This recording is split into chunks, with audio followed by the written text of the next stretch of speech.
اور ان سے گاؤں والوں کا قصہ بیان کرو جب ان کے پاس پیغمبر آئے، یعنی جب ہم نے ان کی طرف 2 پیغمبر بھیجے تو انہوں نے ان کو جھٹلایا، پھر ہم نے تیسرے سے تقویت دی تو انہوں نے کہا کہ ہم تمہاری طرف پیغمبر ہو کر آئے ہیں۔ وہ بولے کہ تم اور کچھ نہیں مگر ہماری طرح کے آدمی ہو، اور رحمان نے کوئی چیز بھی نازل نہیں کی، تم محض جھوٹ بولتے ہو۔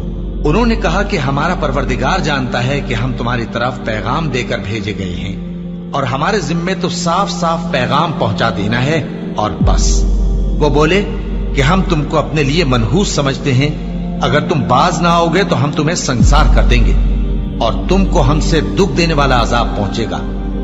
انہوں نے کہا کہ تمہاری نحوست تمہارے ساتھ ہے، کیا اس لیے کہ تم کو نصیحت کی گئی؟ نہیں، بلکہ تم ایسے لوگ ہو جو حد سے تجاوز کر گئے ہو۔ اور شہر کے پرلے کنارے سے ایک آدمی دوڑتا ہوا آیا، کہنے لگا کہ اے میری قوم، پیغمبروں کے پیچھے چلو، ایسوں کے جو تم سے صلہ نہیں مانگتے اور وہ سیدھے رستے پر ہیں۔ اور میں کیوں اس ذات کی پرستش نہ کروں جس نے مجھے پیدا کیا اور اسی کی طرف تم کو لوٹ کر جانا ہے؟ کیا میں اس کو چھوڑ کر اوروں کو معبود بناؤں کہ اگر رحمان مجھے نقصان پہنچانا چاہے تو ان کی سفارش مجھے کچھ بھی فائدہ نہ دے سکے اور نہ وہ مجھے چھڑا ہی سکیں؟ تب تو میں کھلی گمراہی میں پڑ گیا۔ میں تو تمہارے پروردگار پر ایمان لایا ہوں، سو میری بات سن رکھو۔ حکم ہوا کہ بہشت میں داخل ہو جا۔